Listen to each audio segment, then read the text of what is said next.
ഭാര്യയെ വിളിച്ച് മന്ത്രി ക്ഷമാപണം നടത്തിയതോടെയാണ് ഉറപ്പിച്ച രാജി ഒഴിവായത്. മന്ത്രി എന്റെ ആറ്റുകാൽ ഭാസ്കര, അങ്ങനെ ഒരു ദൈവം ഇല്ല. ഇത്തരം സന്ദർഭങ്ങളിൽ ഇല്ലാത്ത ദൈവത്തെ വരെ വിളിച്ചു പോകും. ഇനി നമ്മൾ എന്ത് ചെയ്യുമല്ലയ്യ. കുടുംബ പ്രശ്നങ്ങൾ ഒത്തുതീർപ്പായി എന്ന് മന്ത്രി മുഖ്യമന്ത്രിയെ നേരത്തെ പറഞ്ഞ പോലെ തന്നെ അറിയിക്കുകയും ചെയ്തു. ഒറ്റടിക്കലെ തെളിഞ്ഞു വന്ന ലൈഫിന്റെ ഫിലമെന്റ് അടിച്ചു പോയത്. ഇന്നലെ ഭാര്യയെ തള്ളിപ്പറഞ്ഞ ഗണേഷ് കുമാർ മന്ത്രിസ്ഥാനം തെറിക്കുന്ന നിലയിലേക്ക് വിവാദം വളർന്നതോടെ സമവായ ലൈനിലേക്ക് മാറി.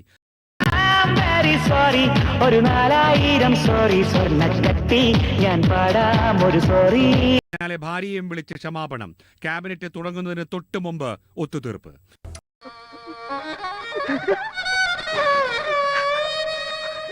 മന്ത്രി ക്ഷമാപണം നടത്തിയത് സെറ്റിൽ അത് പരിഹരിക്കും, നിങ്ങൾ കുടുംബത്തിൽ പരിഹരിക്കും എന്ന് പറയുമ്പോഴും മന്ത്രി പബ്ലിക്കിനോട് ക്ഷമാപണം ചോദിക്കേണ്ട ആവശ്യമില്ലല്ലോ.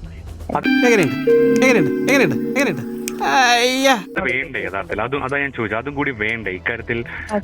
തോന്നുന്നില്ല, കാരണം ഞാനാണ് കൂടെ ജീവിക്കേണ്ടതെന്നുണ്ടെങ്കിൽ എനിക്ക് എന്നോട് ക്ഷമ ചോദിച്ചാൽ മതി. ഇപ്പൊ ക്ഷമ ഭാര്യ ഉണ്ടെന്ന് പറഞ്ഞ ചിത്രങ്ങൾ പുറത്തു വരില്ലെന്നും മന്ത്രി ഇടതു നേതൃത്വത്തെ അറിയിച്ചതായും വിവരമുണ്ട്. അത് വേറെ ആരുടെയും കിട്ടാതിരിക്കാൻ വേണ്ടി ഞാൻ അന്ന് തന്നെ കത്തിച്ചു കളഞ്ഞു. ഗണേഷിന്റെ വിശദീകരണവും വിവാദം തീർക്കണമെന്ന ഭാര്യയുടെ പുതിയ നിലപാടും കണക്കിലെടുത്ത് മന്ത്രിയെ കൈവിടേണ്ടെന്ന് ഇടതു നേതൃത്വം. ഒന്ന് ഷോക്കോ, ഞാനങ്ങോട്ട് ഇല്ലാണ്ടായി പോനെ. മനുഷ്യന്മാർക്ക് മാറാതെ നേരം വേണല്ലോ.